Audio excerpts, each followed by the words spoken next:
بكلمات الله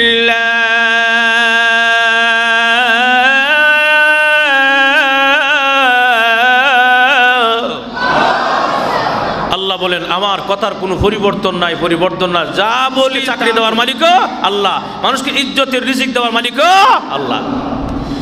দুনিয়ার মানুষ কোনো কিছু করার ক্ষমতা আছে? ইজ্জতের মালিক কে? আরো জোরে কোন। ওয়া তুইজ্জু মান তাশা ওয়া তুযিল্লু মান তাশা বিয়াদিকাল খায়র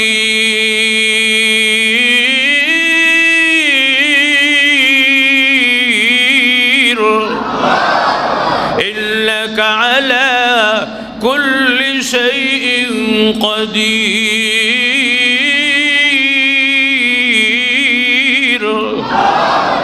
ইজ্জতের মালিক আল্লাহ। এই আয়াত যখন এক বাদশা পড়ছিল আয়াত, আল্লাহ এই বাদশা এই আয়াত পড়ছিল আর বলছিল আল্লাহ এই মুহূর্তে ইজ্জত দে, মুহূর্তে সম্মান দে, আমার বিশ্বাস হয় না। রহমানির রহিম وعد الله الذين آمنوا منكم وعملوا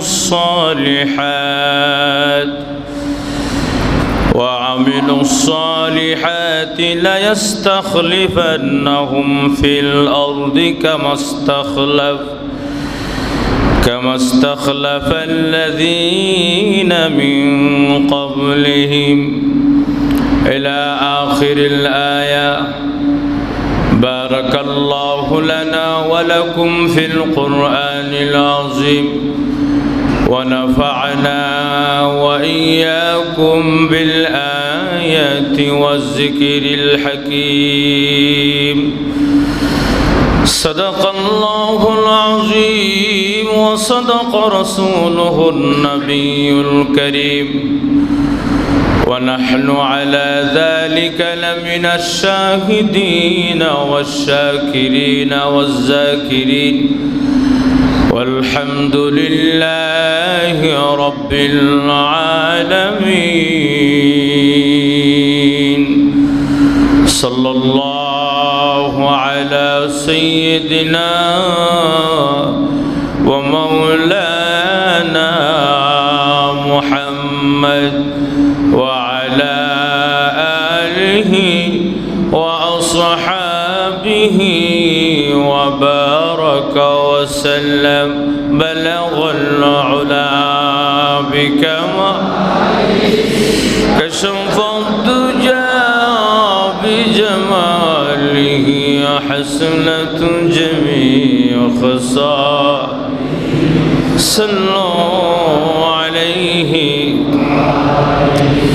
لا إله إلا الله لا إله إلا الله لا إله إلا الله لا إله إلا الله لا إله إلا الله لا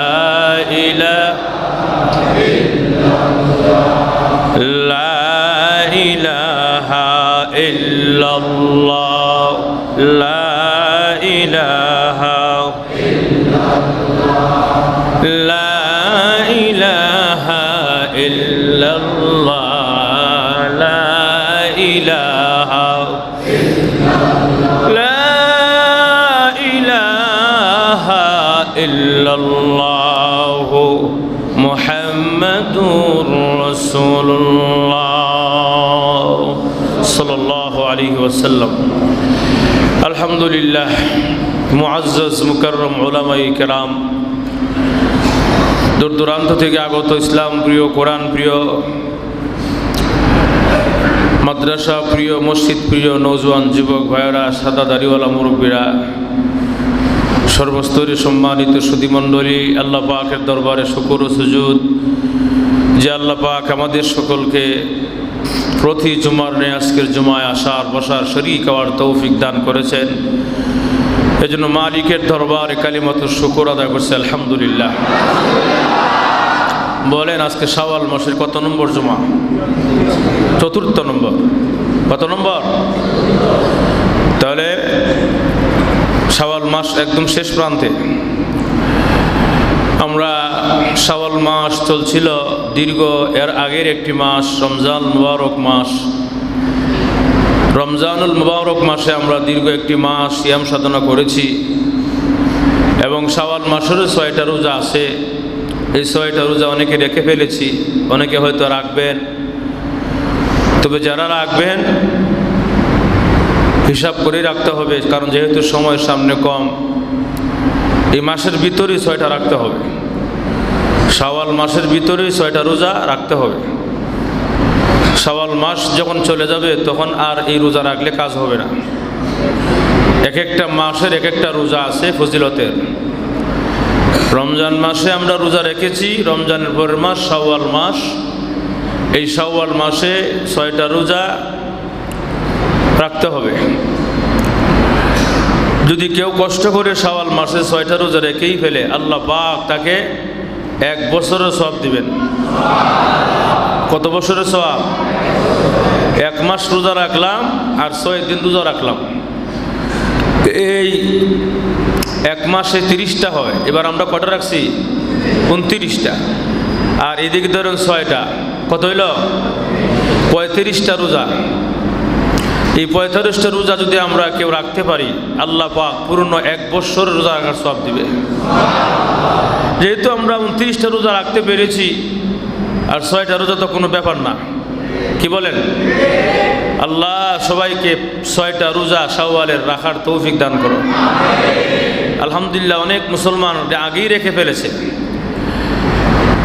ঈদের পর থেকেই অনেকেই রাখা শুরু করেছে, রাখা শেষ হয়ে গেছে। অনেকেই হয়তো রাখবেন, নিয়ত করেছেন। তবে যারা রাখবেন, শাওয়াল মাস শেষ হওয়ার আগে যেন 6টা শেষ হয়। শাওয়ালের চাঁদ থাকা পর্যন্ত 6টা রোজা রাখতে হবে। রাজি আছি ইনশাআল্লাহ? আমল করলে সওয়াব বেশি। এই সমস্ত আমলের মধ্যে অল্প আমলের সওয়াব বেশি। আল্লাহ পাক অল্প আমল আমাদেরকে বেশি সওয়াব দিবেন, এটা আল্লাহর ওয়াদা। এজন্য শাওয়ালের ফজিলত অনেক বেশি। আর শাওয়াল মাসে যে রোজা রাখবে, আল্লাহ পাক তাকে সারপ্রাইজ দিবে। সুবহানাল্লাহ। কোথায় দিবেন? কবরের জগতে। সুবহানাল্লাহ। কবরের জগতে সারপ্রাইজ দিবেন আল্লাহ পাক। কি সারপ্রাইজ? কিছুক্ষণ পরে বলতেছি। এর আগে আসুন আমরা যে তেলাওয়াত করছি আয়াত, সূরা নূরের 55 নম্বর আয়াত। কোরআন শরীফে একটা সূরা আছে সূরা নূর। এই সূরা নূরের 55 নম্বর আয়াতে আল্লাহ বলেন, ওয়াদাল্লাহুল্লাযিনা আমানু মিনকুম। মুমিন মুসলমানের সাথে আল্লাহ পাক 3টা ওয়াদা করেছেন। কয়টা ওয়াদা? 3টা ওয়াদা। ওয়াদা আমরা অনেকেই জানি বাংলাতে ওয়াদা ওয়াদা বলে, আসলে ওয়াদা কিন্তু আরবি শব্দ। ওয়াদা আমরা বলি ওয়াদা, আর এর আরবিতে কি? ওয়াদা, আইন দিয়া। ওয়াদাল্লাহুল্লাযিনা আমানু মিনকুম। মুমিনদের সাথে আল্লাহ পাক 3টা ওয়াদা করেছেন একটা কাজের বিনিময়ে। একটা কাজ করলেই 3টা পুরস্কার দেওয়া হবে। সুবহানাল্লাহ। বলেন, একটা কাজ করলে কয়টা পুরস্কার? 3 in 1 নাকি?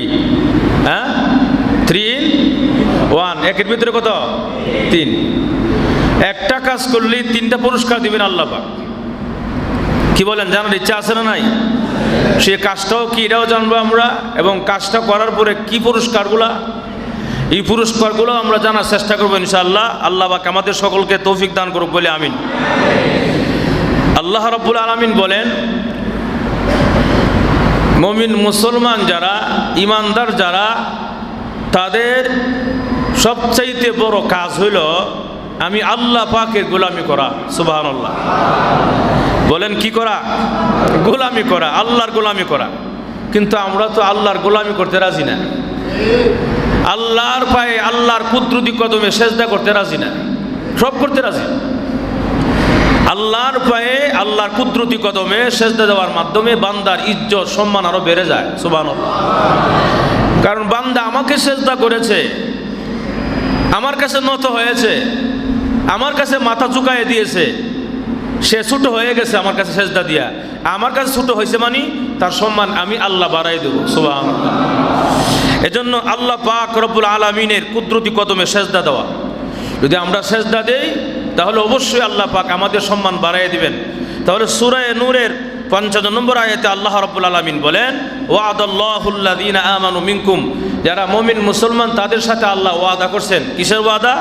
যে ওয়ামিলুস সালিহাত, যারা নেক কাজ করবে। সুবহানাল্লাহ। আমলে সালেহ, যারা নেক কাজ করবে, যারা ভালো কাজ করবে। ওয়ামিলুস সালিহাত, এই শব্দটার দ্বারা আল্লাহ সব ঢুকাই দিচ্ছেন। ওয়ামিলুস সালিহাতের দ্বারা এখানে নামাজ, রোজা, হজ, যাকাত যা কিছু আছে নেক, এভরিথিং, সমস্ত নেকের কাজ ওয়ামিলুস সালিহাত। সুবহানাল্লাহ। জোরে করুন। লা ইস্তাখলিফান্নাহুম ফিল আরদি কামা ইস্তাখলাফাল্লাযীনা মিন ক্বাবলিহিম। আল্লাহ বলেন, যদি আমার সেজদা করো, আমার গোলামি করো, আমার ইবাদত করো, প্রথম নম্বর পুরস্কার হইল আমি আল্লাহ তোমাদেরকে দুনিয়ার জমিনে নেতৃত্ব দান করব। আমার কথা? কার কথা? তা আল্লাহর কথা বলছি, তো আসতে বললেন, এটা বানাই বলছি। সূরা নূরের তরজমা তাফসীর গিয়া দেখবেন, বাংলা খুলে কি লেখছে। আল্লাহ বলেন, যারা আমার ইবাদত করবে, যারা আমার গোলামি করবে, তাদেরকে প্রথম নম্বর পুরস্কারটা আমি দিব। আমি ওয়াদা করলাম, আল্লাহ তাআলার ওয়াদা কি সত্য না মিথ্যা? কোনো সন্দেহ আছে? লা তাবদীলা লিকালিমাতিল্লাহ,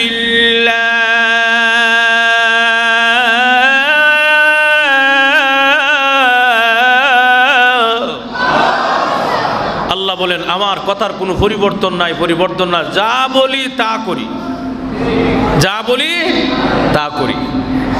রাজনৈতিক বক্তব্য না। রাজনৈতিক বক্তব্য একটা বলে এই দিব সেই দিব, পরে দেখা যায় গোড়ার দিব না। আছে না নাই? আল্লাহর ওয়াদা কোনো সন্দেহ নাই, আল্লাহর ওয়াদা হবেই হবে।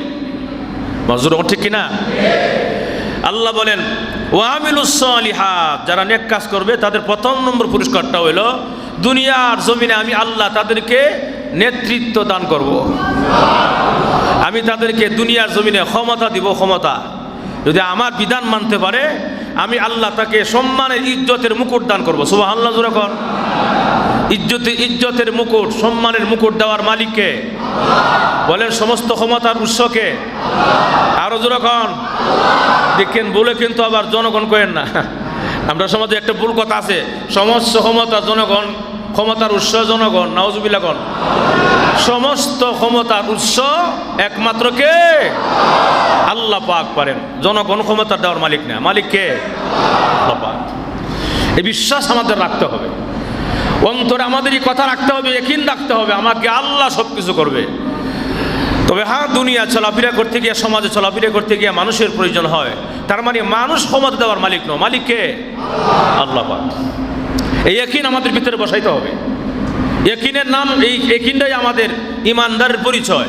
আমার ভিতরে ইয়াকিন আছে, বিশ্বাস আছে, একমাত্র ইজ্জতের মুকুট পরাবে, একমাত্র এই দুনিয়ার জমিনে আমাকে আল্লাহ নেতৃত্ব দিবেন যদি আমি আল্লাহর গোলামি করি। সুবহানাল্লাহ। জোরে করুন।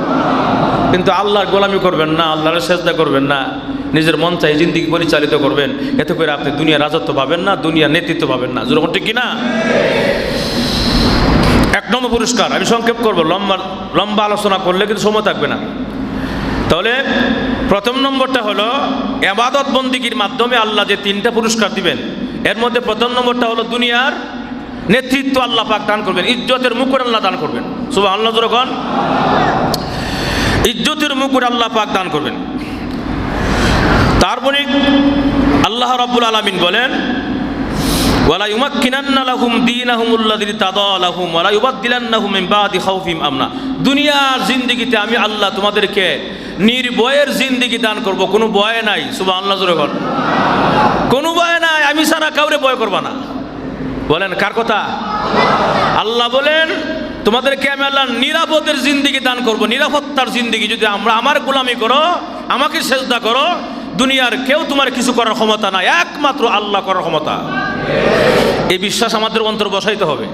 দুনিয়ার মাখলুক কোনো কিছু করার ক্ষমতা নাই। এই জন্য দাওয়াত ও তাবলীগওয়ালা ভাইরা যারা আছে এরা কি বলে, মাখলুক কোনো কিছু করতে পারে না খালেক ছাড়া। কথা কোনা?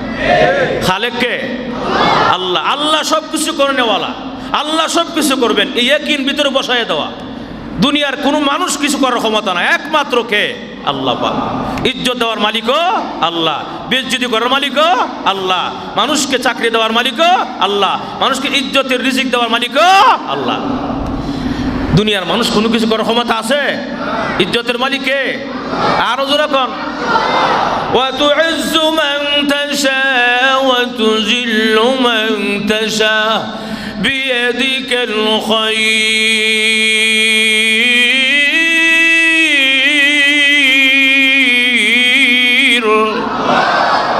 ইন্নাকা আলা কুল্লি শাইইন কাদির।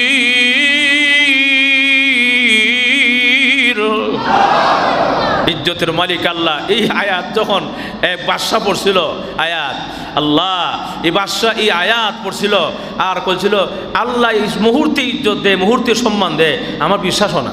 নাউজুবিল্লাহ। আল্লাহ মুহূর্তের ভিতরে ইজ্জত দিতে পারে, মুহূর্তে আল্লাহ সম্মান দিতে পারে। সাত আসমান সাত রাজ্যের মালিককে আল্লাহ পাক মুহূর্তে ফকির বানায়া দেয়। আর সাত আপনার বাসতলা গাছতলা বসনেওয়ালাকে আল্লাহ পাক সাত রাজ্যের মালিক বানায়া দেয়। আল্লাহ ইচ্ছা করলে মুহূর্তেই পারে। এই কথাটা বাদশার একিনো না, বাকি সব আয়াত বিশ্বাস হয়, এই কথাটা বিশ্বাস হয় না। বাদশা বলে আমি সাত রাজ্যের মালিক, আমারে ফকির বানাতে গেলে কমপক্ষে 7 দিন লাগবো, এক মুহূর্তে কেমনে হয়? নাউজুবিল্লাহ জোরে কোন। অথচ আল্লাহ সব পারে কিনা? আরো জোরে কোন। তামাম পৃথিবীটাকে আল্লাহ পাক 6 দিনে বানাইছে। কয়দিনে? 7 আসমান, 7 জমিন, চন্দ্র সূর্য, গ্রহ নক্ষত্র, নদ নদী, পাক পাখালি যা কিছু আছে আল্লাহ পাক 6 দিনে সৃষ্টি করছে। আপনার আমি একটা বিল্ডিং বানাতে গেলে, একতলা বানাতে গেলে মাসের মাস লাগে, কথা কোনা। তারপরও দেখা যায় আবার এই ফিলার বিল্ডিং, এই খাম টাম যা কিছু আছে খাম্বা টাম্বা, এরপরে কত কিছু যে ফাইলিং কইরা আল্লাহ পাক শুধু বলছে কোন ভায়া কোন হয়ে গেছে। আমার কথা না, কার কথা? এই যে রুমাল যাচ্ছে আপনাদের কাছে মসজিদের, সবাই মুক্ত হস্তে দান করবেন ইনশাল্লাহ, খোলা মনে দান করবেন, মুক্ত হস্তে ইনশাল্লাহ মসজিদের কাছে দান করেন ইনশাল্লাহ, আল্লাহ বরকত দিবে। রুমাল যাচ্ছে, আল্লাহ পাক ইচ্ছা করলে পারে কিনা বলেন? কোন ভায়া কোন। আল্লাহ নিজে আরেক আয়াতে বলেন ইন্নামা আমরুহু ইযা আরাদা শাইআ আন ইয়াকুলা লাহু কুন ফায়াকুন।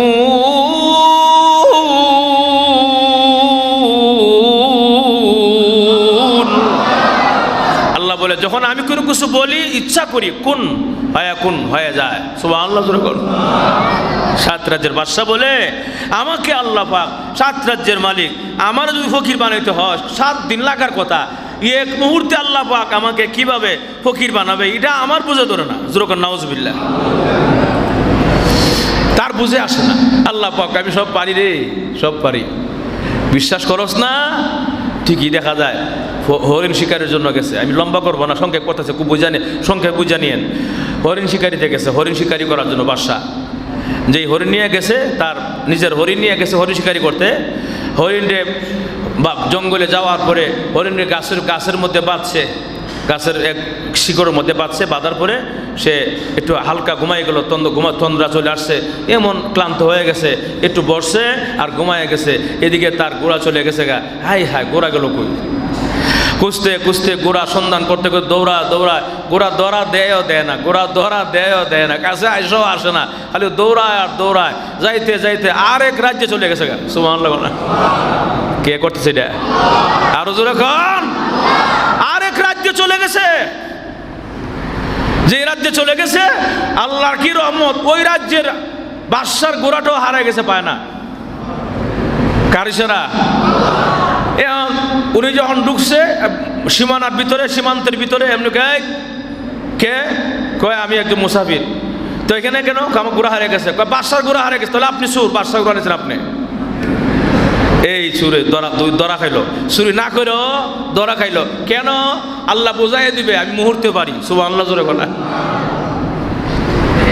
7 রাজ্যের বাদশা আরেক সীমান্তে চলে গেছে, আরেক বাদশার কাছে ধরা খাইছে, পরিচয় দেয় না, নিয়ে গেছে জেলে নেওয়ার পরে সুন্দর কোরআন তেলাওয়াত করে।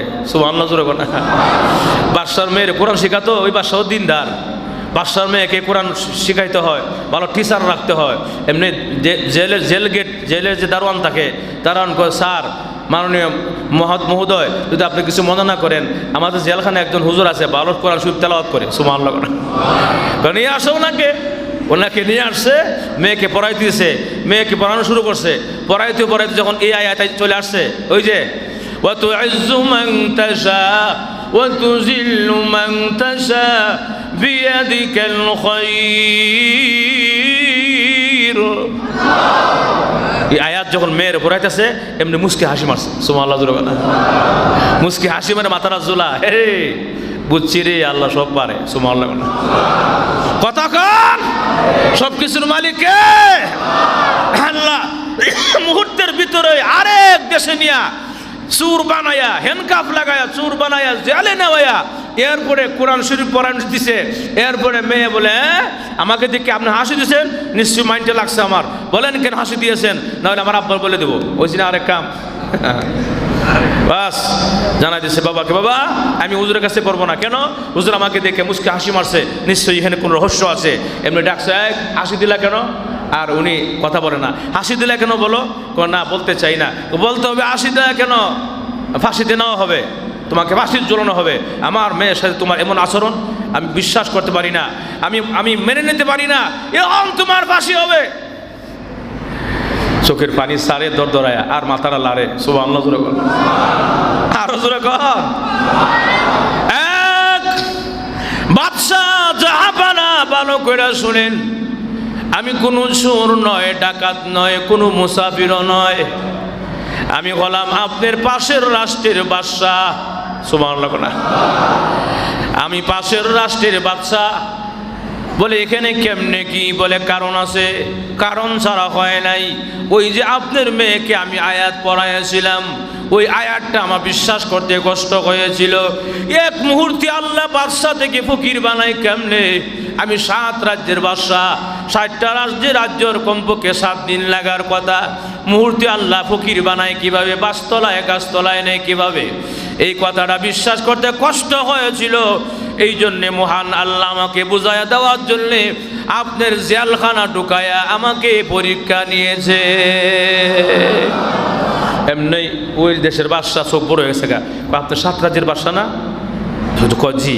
এমনি কাকা আরম্ভ হয়েছে গা, সর্বনাশ, আমি 1 রাজ্যের বাদশা, 7 রাজ্যের বাদশা না। আগে থেকে বেচারার নাম শুনলে শরীর কাঁপছে, কথা কোনা। যে কোনো রাষ্ট্রে আমেরিকার নাম শুনলে কি কাঁপে? কেন? তাদের পারমাণবিক বোমা বেশি, অস্ত্র বেশি, এই বেশি, সব বেশি। আমেরিকার নাম শুনলে কাঁপে। আমেরিকার মতো এমন এক পাওয়ারফুল রাষ্ট্র, এই রাষ্ট্রের লোক যদি গিয়া ধরা খা আরেক বাদশার কাছে, যখন শুনছে আমি ওই রাষ্ট্রের বাদশা, ওই রাষ্ট্রের বাদশা, ওই রাজ্যের বাদশা, আমি 7 রাজ্যের বাদশা, এর মধ্যে কম্পন শুরু হয়েছে। আরেক জাহাপানা, দয়া করে মাফ করে দেন আমারে, বুঝি নাই সুবহানাল্লাহ। 7 রাজ্যের বাদশা বলে, না আপনার কোনো অপরাধ নাই, ভুল নাই, ভুল আমার, সুবহানাল্লাহ। আপনার কোনো অপরাধ নাই, কোনো ভুল নাই, ভুলটা ছিল আমার। আমি কেন আল্লাহর কোরআনকে বিশ্বাস করতে আমার কষ্ট হয়েছিল। আল্লাহর কোরআনের আয়াত সব সত্য, বুঝে আসুক আর না আসুক, ঠিক নেই। আল্লাহর কোরআনে বিন্দু পরিমাণ কোনো সন্দেহ নাই। যদি কেউ সন্দেহ মনে করে তার ঈমান থাকবে না। যেরকম وَإِن كُنتُمْ فِي رَيْبٍ مِّمَّا نَزَّلْنَا عَلَى عَبْدِنَا فَأْتُوا بِسُورَةٍ مِّن مِّثْلِهِ وَادْعُوا شُهَدَاءَكُم مِّن دُونِ اللَّهِ إِن كُنتُمْ صَادِقِينَ।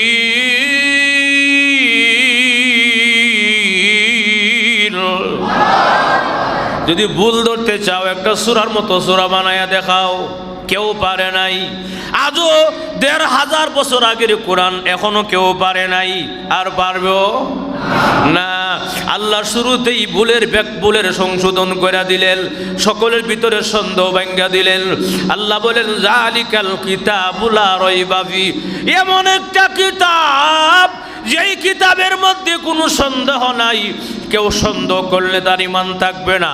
ওরে মুমিন মুসলমানেরা, আমার কোরআনকে তেলাওয়াত করবে, আমার কোরআনকে পড়বে, মনে প্রাণে বিশ্বাস করে নিবাই। যদি মনে প্রাণে বিশ্বাস করতে পারো, আমার কোরআনকে রাষ্ট্রের মধ্যে কায়েম করতে পারো, তাহলে আমার কোরআনই তোমাদেরকে শান্তি এনে দিবে। কোরআন যার ভিতরে আছে সে কোনোদিন জালিয়াতি করতে পারে না। মাজুর এখন ঠিক কিনা?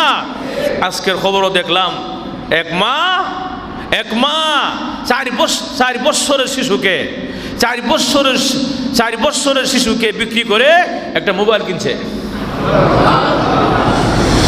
নাউজুবিল্লাহ, আসতে বল।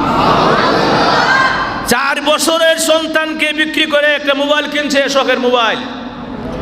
কিয়ামত খুব দূরে না কাছে? আরো আসতে কোন? হাই হাই হাই হাই, সন্তান বিক্রি করে মোবাইল কিনে, এটা আজকের খবর। নাউজুবিল্লাহ কোনা। কোরআন ভিতরে নাই। কোরআন ভিতরে থাকলে এমন পশুত্ব কাজ করতো না, এমন নিষ্ঠুরতা করতো না মা সন্তানের সাথে জুড়ে। ঠিক কিনা? দুনিয়ার সবাই বেঈমানি করলেও মা তার সন্তানের সাথে বেঈমানি করতে পারে না। দুনিয়ার সবাই যদি পর হয়ে যায়, দুনিয়ার সকল আপন যদি পর হয়ে যায়, মা কোনোদিন সন্তানের পর হয় না। এই যুগে আইসা মা পর্যন্ত সন্তানের পর হয়ে যায়, তাহলে কিয়ামত বেশি দূরে না, কিয়ামত খুব কাছে। ভাইয়ের আমার, এজন্য আল্লাহ সব কিছু পারে। মুহূর্তে আল্লাহ পাক বাদশা থেকে ফকির বানায়, আবার ফকির থেকে বাদশা বানায়। নদীর এপার ভাঙ্গে উপার গড়ে, এই তো নদীর খেলা। সকাল বেলার ধ্বনি, ফকির সন্ধ্যা বেলা। ঠিক কিনা বলেন? মুহূর্তে বাদশা, মুহূর্তে ফকির। আল্লাহ পাক সব করেন, সব পারেন। তাহলে দুনিয়ার রাজত্ব, দুনিয়ার বাদশাহী আল্লাহ পাক আপনাকে দান করবেন কিসের বিনিময়ে? আমলের বিনিময়ে। সুবহানাল্লাহ না? তাহলে 1 নম্বর হইল আল্লাহর ওয়াদা, আমার ইবাদত করলে পুরস্কার হলে 1 নম্বরটা হইল তোমাদেরকে দুনিয়ার রাজত্ব দান করব, দুনিয়ার নেতৃত্ব দান করব। সুবহানাল্লাহ। 2 নম্বর পুরস্কার কি বলছিলাম? তোমাদেরকে আমি আল্লাহ দুনিয়াতে নির্ভয়ের জিন্দেগি দান করব, কোনো ভয় নাই, নির্ভয়ের জিন্দেগি। সুবহানাল্লাহ না? নিরাপদ জিন্দেগি, নিরাপদ জিন্দেগি। আয়াতটা নাজিল হয়েছে কেন? আগে নাজিল হওয়ার কারণটা বুঝি, সামনে নজর বুঝি। এই সূরার আয়াত নাজিল হলো কেন? এই আয়াতটা নাজিল হলো কেন? এর প্রেক্ষাপটটা কি? তাহলে শুনেন, আর বুঝতে সুবিধা হবে। জিহাদের ময়দান থেকে এসে সাহাবায়ে কেরাম অস্ত্র শস্ত্র নিয়ে সব নিয়ে বয়ে থাকতো, নির্গুম বয়ে থাকতো। কারণ কোন সময় শত্রু আক্রমণ করে, কোন সময় এসে আবার কি নিয়ে যায়? অস্ত্র নিয়ে যায়। তো আমরা বিপদে পড়ে যাবো, জিহাদ করতে পারবো না। বলেন জিহাদ কে না যায়? এই আসতে কয় রসুল জিহাদ করেন নাই? নবী জিহাদ করেন নাই? সাহাবায়ে কেরাম জিহাদ করেন নাই? তাহলে জিহাদ করা ফরজ না নফল? জিহাদ করা ফরজ। ইসলামের জন্য, দ্বীনের জন্য নিজের জীবন দিয়ে হলো ইসলামের জন্য, দ্বীনের জন্য, নবীর ইজ্জতের হেফাজতের জন্য জীবন দেওয়া ফরজ। কতক্ষণ? মুমিন মুসলমান ইজ্জতের আবরুর হেফাজতের জন্য, মুমিন মুসলমানের জান ও মাল হেফাজতের জন্য জিহাদ করা ফরজ।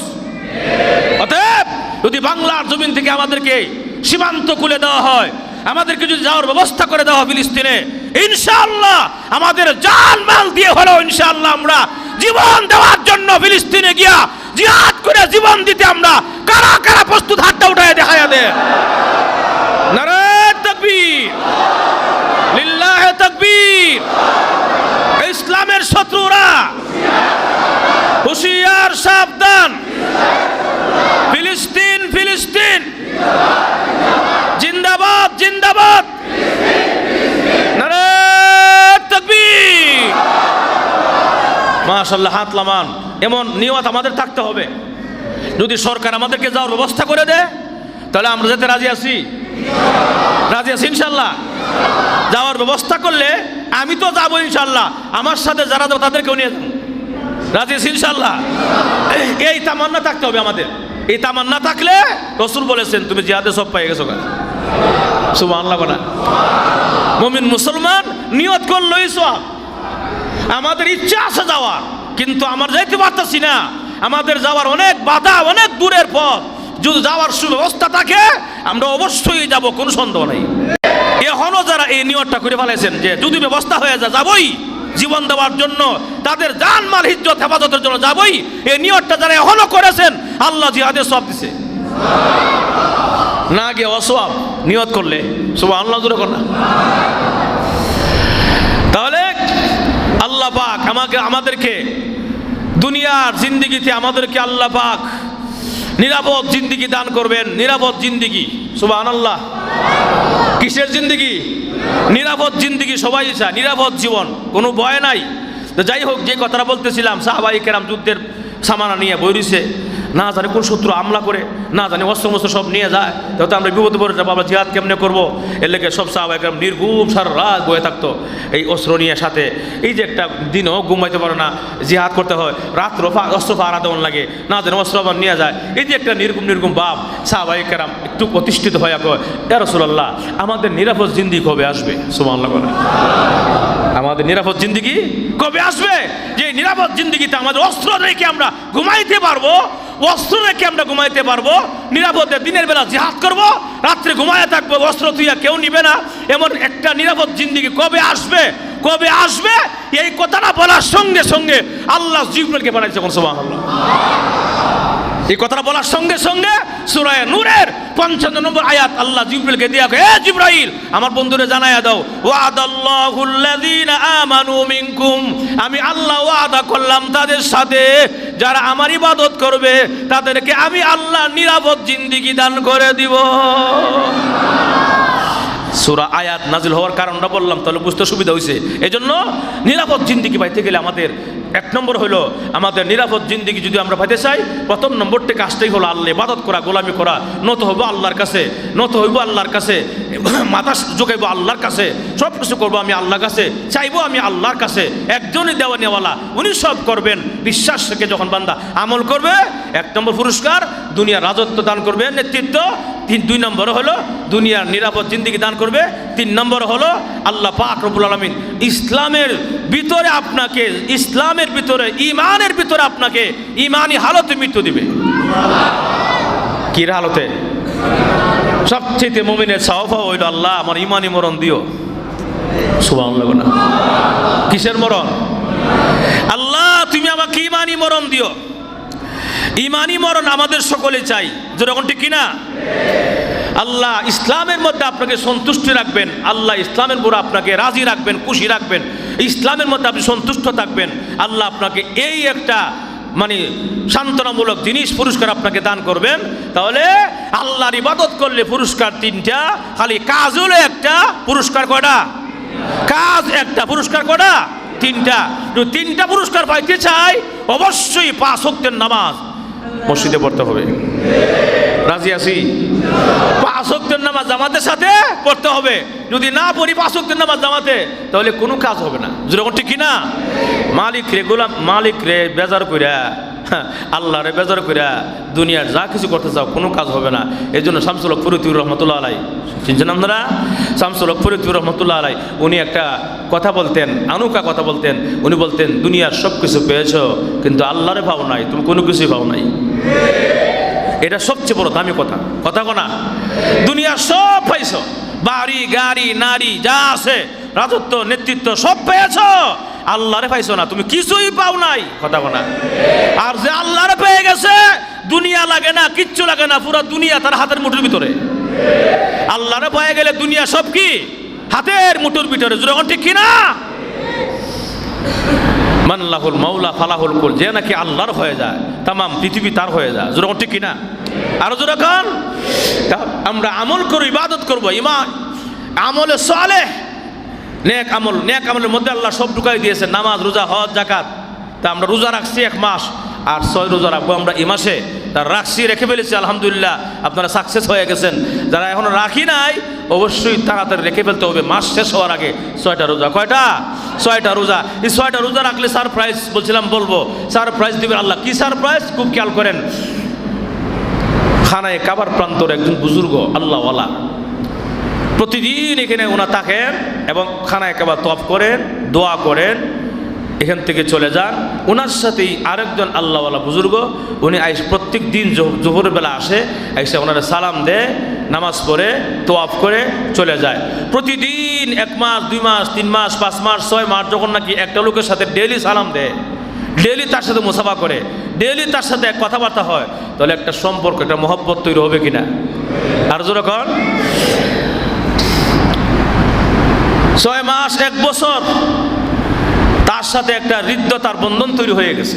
লোকটা আসে, সালাম দেয়, মুসাফা করে, তোয়াফ করে চলে যায়। হঠাৎ করে দেখা যায় একদিন লোকটা আসে নাই, 2 দিন আসে নাই, 3য় দিন আসে নাই, 4র্থ দিন আসে নাই। ব্যাপারটা কি? লোকটাকে অসুস্থ হইলো নাকি? লোকটা বাড়িও জানলাম না, ঘরও জানলাম না, ঠিকানাও জানলাম না, কই সে, কোথায় সে? তাকে একটা তার ভিতরে একটা অশান্তি কাজ করতেছে। লোকটা এত মহব্বত লাগলো, প্রত্যেক দিন সে আমার সালাম দেয়, প্রত্যেক দিন সে এসে আমার মুসাফা করে, প্রত্যেক দিন সে এসে আল্লাহর ঘর তোয়াফ করে। আজকে লোকটা আসে নাই, না অসুস্থ হইলো নাকি অ্যাক্সিডেন্টে মারা গেল, না কোনো সমস্যা হইলো, আমি তো বাড়ি ঘর ঠিকানাও জানি না। এই কথা ভাবতে ভাবতে ভাবতে ভাবতে হঠাৎ করে আরেকজন লোক আসছে। হযরত, আপনার সাথে যে একটা লোক প্রতিদিন দেখা করতো, ওনার বাড়ি করছিলেন? না, আমি চিনি না তো। উনি কি করে জানেন, কোথায় আসে জানেন? কোনা জানি না তো। আরে উনি তো আজকে বেশ কয়েকদিন যাবৎ বিছানায় শায়িত, অসুস্থ। সুবহানাল্লাহ, জোরে বল। বিছানায় শায়িত, অসুস্থ। কিন্তু যে লোকটা আসছে জিজ্ঞাসা করতে চাইছে, ওনাকে চিনেন? উনি তো অসুস্থ আছে। অসুস্থের সংবাদটা যে পৌঁছাইল, উনি দুনিয়ার কেউ না, আল্লাহর ফেরেশতা। ভালো মানুষের জন্য আল্লাহ দুনিয়াতে ফেরেশতা নিযুক্ত করে পরিচয় করা। সুবহানাল্লাহ, জোরে বল। আপনি যাবেন তার সাথে, তার কাছে? হ্যাঁ, অবশ্যই যাবো। আমি তো বাড়ি করে চিনি না, যদি আমার চিনাই নিয়ে যান আমি যেতে রাজি আছি তার কাছে। চলেন। ওনাকে নিয়ে গেল ওনার বাড়িতে, অসুস্থ রোগীর বাড়িতে গিয়ে দেখে শুয়ে আছে, মরণাপন্ন, মৃত্যু শয্যা, পাঞ্জা লড়তেছে। এই অবস্থা সালাম দিলেন, বললেন আমি আপনার সাথে দেখাবার্তা করেছি, মুসাফা করেছি, আমার আচরণে কোনো কষ্ট হয়ে থাকলে আমাকে মাফ করে দিয়েন। তবে শুনেন, আমি এখনই বিদায় হয়ে যাব দুনিয়া থেকে। বিদায় হওয়ার আগে আমি আপনাকে একটা ওসিয়ত, 2টা ওসিয়ত করব। এর মধ্যে একটা হলো, ওই যে আমার দেখেন হাতের মধ্যে, আমার পাশে দেখেন সাদা কাপড় দেখা যায়, নিজে কিনে আনছি, এই কাপড়টাই আমার কাপড়ের কাপড় পরাইবেন। সুবহানাল্লাহ, এই কাপড়টাই আমার কাফনের কাপড়। 2 নম্বর ওয়াদা হইলো, 2 নম্বর ওসিয়ত হইলো আমার আপনার কাছে, আপনি আমার জানাজা পড়াবেন, সব কিছু করবেন, কাফন দাফন দিবেন। দাফন দেওয়ার পরে কিন্তু আপনি আসবেন না। সবাই চলে আসলেও আপনি আমার রেখে আসবেন না। আপনি আমার কবরের পাশে দাঁড়িয়ে থাকবেন অথবা বৈশা থাকবেন, যতক্ষণ না মুনকার নাকির ফের সোয়াল জবাব আমার কাছ থেকে শেষ না হয়, এতক্ষণ পর্যন্ত আপনি আসবেন না। বলেন আপনি ওয়াদা আমার রাখবেন কিনা? ইনশাআল্লাহ আমি আপনার ওয়াদা রাখলাম, নিশ্চিন্তে থাকেন। সুবহানাল্লাহ। ভাইয়ারা আমার, শেষ পর্যন্ত এই অসুস্থ ব্যক্তি পৃথিবী থেকে বিদায় হয়ে যায়। যখন বিদায় হয়ে যায়, কালিমা শাহাদত পড়ে বিদায় হয়ে গেলেন। কাফন দাফন ব্যবস্থা করলেন, কাফনের মানে গোসলের ব্যবস্থা করে গোসল করাইয়া কাফন পরাইয়া নিজের কাপড় দিয়ে কাফন পরাইলেন। কাফন পরাইয়া যখন নাকি জানাজার নামাজ দিয়া দাফন করাবেন, কবরে নামছেন। দাফন করাইয়া সকলে যার যার বাড়িতে চলে গেছে। আমরা সকলেই জানি, হাদিসের মধ্যে আসছে 40 কদম পার হয়ে গেলে মুনকার নাকির ফেরেশতা আসে সওয়াল করার জন্য। কথা কোন? 40 কদম যখন পার হয়ে যায় কবর থেকে আত্মীয় স্বজনরা, তখন মুনকার নাকির ফেরেশতা আসে সওয়াল করার জন্য। এখন এই অবস্থা, সকলেই তার কাছ থেকে বিদায় হয়ে গেছে, কিন্তু ওয়াদা রক্ষার জন্য এই লোকটা বসা আছে কবরের মধ্যে, ঘন্টার ঘন্টা বসা, কোনো খবর নাই, কোনো সারা শব্দ নাই। এই অবস্থায় তন্দ্রা এসে গেল, ঘুম এসে গেল কবরের পাশে বসে বসে। যখন ঘুম এসে গেছে, ঘুমের মধ্যে কে যেন এসে বলতেছে, এ অমুক আল্লাহওয়ালা, এখানে বসে থাকার কোনো কারণ নাই, তুমি চলে যাও। সুবহানাল্লাহ, যাও, চলে যাও। বলে কেন? আমি এখন ওই আল্লাহওয়ালা বুজুর্গ ভাবতেছে, মনে হয় আমি কাল্পনিক কোনো স্বপ্ন দেখলাম, না হয়তো আমার শয়তানে ধোঁকা দিয়েছে। আবারও জাগাত বৈশা রইলেন। অনেকক্ষণ বসার পরে যখন তন্দ্রা এসে গেল, ঘুম ঘুম ভাব এসে গেল, আবারও তন্দ্রার মাধ্যমে আইসা বলতেছে একজন আগন্তুক, বলে, হে আল্লাহওয়ালা বুজুর্গ, আমি না আপনাকে বলেছি আপনি চলে যান? আপনি তাকার কোনো প্রয়োজন নাই, চলে যান আপনার জায়গায়। এমনি আল্লাহওয়ালা বুজুর্গ বলে, কে গো? আমি যে আপনাকে চিনি না, দেখিও না, আপনাকে দেখাও যায় না, আপনি কে? আমি তো তার সাথে ওয়াদাবদ্ধ ছিলাম, তার কবরের পাশে দাঁড়ায়া থাকবো অথবা বসে থাকবো, মুনকার নাকিরের সওয়াল জবাবটা সহজ হয়ে দেওয়ার জন্য, তালকিন দেওয়ার জন্য বসে থাকবো। আমি তো তার সাথে ওয়াদাবদ্ধ, এজন্য আমি যেতে পারি না। এমনি আগন্তুক লোকটা বলে, ও আল্লাহওয়ালা বুজুর্গ, ভালো করে শুনেন, আপনি বসার কোনো কারণ নাই, তার সওয়াল জবাব হয়ে গেছে। আরো জোরে খা। এমনি আল্লাহওয়ালা বুজুর্গ বলে, কে? আপনার পরিচয় বলেন না, আপনাকে যে আমি চিনি না, দেখিও না কোনোদিন, এখনো দেখতে পাই না, কিন্তু আপনার পরিচয়টা বলবেন কিনা? এমনি এই আগন্তুক লোক বলতেছে, আমি দুনিয়ার কোনো মানুষ নয়, দুনিয়ার কোনো ফেরেশতা নয়, দুনিয়ার কোনো মাখলুক নয়, আমি হলাম ওই যে আল্লাহওয়ালা বান্দাটা কবরে শুয়ে গেছে, তার দুনিয়ার জিন্দেগিতে শাওয়াল মাসের 6 রোজা। এই শাওয়াল মাসের 6 রোজা মহান আল্লাহ রাব্বুল আলামিন একটা প্রাণ দিয়েছেন, একটা বডি বানায় দিয়েছেন, প্রাণ বানায় দিয়েছেন। আমি কিন্তু এই 6 রোজা, শাওয়াল মাসের 6 রোজা হইয়া আমি বান্দার কবর আইসা তার সওয়াল জবাবটা সহজ করে দিলাম। সুবহানাল্লাহ। যান আপনি চলে যান, থাকার কোনো প্রয়োজন নাই। এই লোকটা ঠিকই দেখা যায় এই কথা শুনে আর বসে নাই, তাড়াতাড়ি বাসার দিকে চলে আসলেন। রাত্রে ঘুমায় গেছে, ঘুমের ঘরে স্বপ্নে দেখে ওই যে আল্লাহওয়ালা ওই যে কবরে শোয়া ছিল, বন্ধুর সাথে বন্ধু সাক্ষাৎ হয়েছে। এ বন্ধু, আমার কোনো চিন্তা নাই, টেনশন নাই, শাওয়াল মাসের 6টা রোজাতে রাখছিলাম রে, এই 6টা রোজাকে আল্লাহ প্রাণ বানাইয়া, বডি বানাইয়া প্রাণ দিয়েছেন। ওই 6টা রোজা গিয়া মানুষের মতো আমার কবরের পাশে গিয়া ফেরেশতাদের সঙ্গে তর্ক করে জবাব দিয়েছে। ভাইয়েরা, মানে চলে আসুন, যেই কথাটা বলতেছিলাম সারপ্রাইজ, যারা নাকি শাওয়াল মাসের 6টা রোজা রাখবে আল্লাহ সারপ্রাইজ দিবেন অবশ্যই কবরে, কোনো সন্দেহ নাই। এই জন্য ভাইয়েরা আমার, আমরা রমজান মাসের 29টা বা 30টা রোজা রাখতে পেরেছি, 29টা রোজা আমরা এইবার রাখতে পেরেছি। যদি 29টা রাখতে পারি, 6টা রোজা রাখা কোনো ব্যাপার নয়। মুমিন মুসলমানের জন্য অবহেলা করবেন না, সময় নষ্ট করবেন না। যারা এখনো রাখেন নাই, 6টা রোজা রেখে ফেলেন, ইনশাআল্লাহ অবশ্যই আল্লাহ আপনাকে সারপ্রাইজ দিবেন, অবশ্যই আল্লাহ আপনাকে আমাকে 1 বছর রোজা রাখার সওয়াব দিবে। রাজি আছি ইনশাআল্লাহ? রাজি আছি ইনশাআল্লাহ? এক একটা আমলের এক একটা ফজিলত, এক একটা আমলের এক একটা ফজিলত আছে। এজন্য যারা আমল করে তারা মজা পায়, স্বাদ পায়। যারা আওয়াবিন পড়ে তারা আওয়াবিনের স্বাদ পায়, স্বাস্থ্যের নামাজ পড়ে স্বাস্থ্যের স্বাদ পায়, এশাকের নামাজ পড়ে এশাকের স্বাদ পায়। যারা তাহাজ্জুদের নামাজ পড়ে তাহাজ্জুদের আরেক মজার স্বাদ তারা পেয়ে থাকে। যারা নাকি রোজা রাখে, রোজার একটা স্বাদ, একটা মজা, তৃপ্তি পেয়ে থাকে। যেরকম ঠিক কিনা? এজন্য এক একটা আমলে এক একটা মজা, গ্রান। এজন্য ভাইয়েরা আমার, আমরা যারা এখন রোজা রাখি নাই, রোজাটা রাখবো ইনশাআল্লাহ। আল্লাহ পাকের যে ওয়াদা, 3টা ওয়াদা করেছেন, একটা যদি মানে না আমল করতে পারি, আল্লাহর ইবাদত করতে পারি, গোলামি করতে পারি, দাসত্ব করতে পারি, তাহলে অবশ্যই আল্লাহ পাক আমাকে আপনাকে দুনিয়ার জিন্দেগিতে কটা পুরস্কার দিবেন? 3টা পুরস্কার দিবেন। আল্লাহ আমাদের সবাইরে আল্লাহর ইবাদত করার, আল্লাহর গোলামি করার, দাসত্ব করার তৌফিক দাও বলে আমিন। আরো জোরে বলেন আমিন। সবচেয়ে পরিশেষে যে কথাটা হলো, ফিলিস্তিনের মুসলমানদের জন্য বেশি করে দোয়া করা দরকার। কি বলেন? ফিলিস্তিনের মুসলমানের জন্য, গাজার মুসলমানদের জন্য বেশি করে দোয়া করার দরকার। প্রাণ খুলে মন খুলে দোয়া করে, হুজুর দোয়া তো করতেছি, দোয়া করতে থাকেন, এই দোয়া একদিন বিস্ফোরণ ঘটবে। কথা কোন ঠিক কিনা? এই দোয়া একদিন বিস্ফোরণ ঘটবে ইনশাআল্লাহ। আমাদের দোয়া বৃথা যাবে না। হয়তো আল্লাহ পাক ভালো বুঝেন, নগদ আমাদের দোয়াটা কবুল করতেছে না। আমরা দোয়া করতে থাকবো, আল্লাহর কাছে গিয়ে জমতে থাকবে, জমা হতে থাকবে। হঠাৎ করে এমন বিস্ফোরণ হবে, দেখবেন যে আল্লাহর গজব পড়ছে পুরা ইসরায়েলে। এখন ঠিক কিনা? এজন্য মুমিন মুসলমান আমরা ফিলিস্তিন মুসলমান ভাই বোনদের জন্য, গাজার মুসলমান ভাই বোনদের জন্য আমরা অন্তর খুলে দোয়া করব। কলিজা থেকে আমরা দোয়া, চোখের পানি সারবো আর দোয়া করবো তাদের জন্য। আমাদের তো কিচ্ছু করার নাই ভাইয়েরা আমার। এখন আমরা তো মার্চ 4 গাজা করেছি কয়েকদিন আগে, এখন যে বাপ শুরু হয়েছে আবার দেখা যায় মার্চ 4 ভারত করতে হবে। ভারত যেরকম ঠিক কিনা? যে বাপ শুরু হয়ে গেছে মার্চ ফর ভারত না করলে আমাদের মুসলমানদেরকে যে এরকম ভাবে নির্মম নির্যাতন করতেছে, যেরকম ঠিক কিনা? এই যে অনেকগুলো ভিডিওতে আমরা দেখতেছি আমাদের মুসলমানরা যারা ঈমান এনেছে, মুসলমান ভারতে তাদেরকে নির্মমভাবে নির্যাতন করা হচ্ছে, হাসপাতালে চিকিৎসার জন্য গেছে, এখানেও তারা মারধর করতেছে। এমনকি মেমন মুসলমান যারা মুসলমান কান্ট্রি আছে এখানে গিয়ে তারা বাড়ি করে হামলা করতেছে, শিশুদেরকে নির্যাতন করতেছে, মা বোনদেরকে দর্শন করতেছে।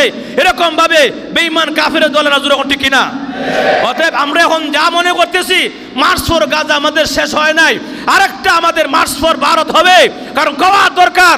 আর না হলে আমরা আমাদের দেশের মধ্যে সংখ্যালঘু কিছু হিন্দু আছে, বৌদ্ধ আছে, এদেরকে আমরা কোনো হামলা করি না, মামলা করি না, কোনো ডিস্টার্ব করি না, কিন্তু তারা আমার দেশে আমার দেশের মুসলমানদেরকে তারা এরকম তাদের দেশের মধ্যে আছে মুসলমান ইমানদার মুসলমান, তাদেরকে হামলা করতেছে, মামলা করতেছে, তাদেরকে ডিস্টার্ব করতেছে, দর্শন করতেছে, নিষ্পাপ শিশুদেরকে হত্যা করতেছে, এরকম করতেছে। তাহলে তারা উগ্র নাকি আমরা উগ্র? তারা উগ্র, যেরকম ঠিক কিনা? আমাদেরকে বলে তারা আমরা উগ্র, মুসলমান উগ্র। নাউজুবিল্লাহ, মুসলমান কোনোদিন উগ্র হতে পারে না। তোমরা আমাদের বাবরি মসজিদ ভেঙে মন্দির বানাইছো, কথা ঠিক কিনা? আল্লাহর কসম, আমাদের বাংলাদেশের মধ্যে আজও পর্যন্ত একটা মিনার, একটা মন্দির ভেঙে মসজিদ হয় নাই, যেরকম ঠিক কিনা? আমাদের দেশের বাংলাদেশের মধ্যে কোন জায়গায়, কোন কান্ট্রিতে, কোন এলাকার মধ্যে, কোন অঞ্চলের মধ্যে একটা মিনার, একটা মন্দির ভেঙে মসজিদ বানাই নাই। তোমরা আমাদের মসজিদকে ওপেন ভাবে ভেঙে ভেঙে মন্দির বানাচ্ছ, তাহলে আমরা উগ্র না তোমরা উগ্র, যেরকম ঠিক কিনা? অতএব ভাইয়ের আমার, সাবধান থাকতে, সতর্ক থাকতে হবে। যে অবস্থা শুরু হয়েছে এখন ভারতের মধ্যে মুসলমানদেরকে যে নির্যাতন করতেছে, আল্লাহ এর জন্য ভাইয়েরা আমার আমরা সকলের জন্য দোয়া করা দরকার। তবে যখন যা ডাক আসে, যখন কোনো সময় যদি ডাক আসে, গাজওয়াই হিন্দের জন্য ডাক আসে, জিহাদের জন্য ডাক আসে, মুসলমানদের ইজ্জত আবরু হেফাজতের জন্য যদি ডাক আসে, ইসলামের জন্য ডাক আসে, নবীর ইজ্জত হেফাজতের জন্য ডাক আসে, তাহলে ইনশাআল্লাহ কোনো আমরা পিছপা হয়ে থাকবো না। ইনশাআল্লাহ জীবন তো দিতেই হবে, মরণ তো মরতেই হবে, একদিন আগে হোক, এক বছর আগে হোক, পরে হোক, তবে আমার আপনার মরণ যদি শহীদি মরণ হয়, সোজা জান্নাতে যাব, যেরকম ঠিক কিনা? যদি আমার আপনার মরণ শহীদি মৃত্যু হয়, তাহলে সোজা জান্নাতে, মরার সঙ্গে সঙ্গে জান্নাত, যেরকম ঠিক কিনা? এজন্য ভাইয়ের আমার, আমরা যেন এই প্রস্তুতি থাকি। রসুল হাদিসে বলেছেন, যার ভিতরে জিহাদের তামান্নাও নাই, জিহাদের স্পৃহাও নাই, সে না স্ত্রী ইহুদি হয়ে মারা যাক, নাসারা হয়ে মারা যাক, কিচ্ছু আসা যায় না। এজন্য এই কথাটা খেয়াল রাখবেন এবং সবসময় অন্তর থেকে রেডি থাকবেন, মন থেকে রেডি থাকবেন যে কিসের সন্তান, কিসের বিবি বাচ্চা, কিসের আমার দুনিয়া, আমার ভাই বোন দুনিয়া, মানে আমার ভাই বোন শেষ করে ফেলেছে, আমার ইমান চলে যাচ্ছে, আমার ইসলামের আঘাত আসছে, আমার নবীর উপর আঘাত আসছে, আমার জীবন রাখার দরকার নাই, যেরকম ঠিক কিনা? এমন স্পৃহা যাদের থাকবে, রাসূল বলেছেন, হ্যাঁ জিহাদ না করেও সওয়াব। সুবহানাল্লাহ। যখন আল্লাহ পাক আমাদের সকলকে ইমানি জজবা নিয়ে চলার, ইমানি চেতনা নিয়ে চলার আল্লাহ পাক আমাদের সবাইরে তৌফিক দান করুক, জোরে বলি আমিন। আর জোরে বলি আমিন। আয় আল্লাহ, আমাদের সকলকে তুমি আল্লাহ আমাদের দেশকে নিরাপদ রাখো বলি আমিন, আমাদের মুসলমানদেরকে নিরাপদ রাখো বলি আমিন। আয় আল্লাহ, গাজার মুসলমান, ফিলিস্তিনি মুসলমানদেরকে আপনি হেফাজত করেন বলি আমিন। ওয়া আখির দাওয়ানা আলহামদুলিল্লাহি রাব্বিল আলামিন। আসসালামু আলাইকুম ওয়া রাহমাতুল্লাহি ওয়া বারাকাতুহু।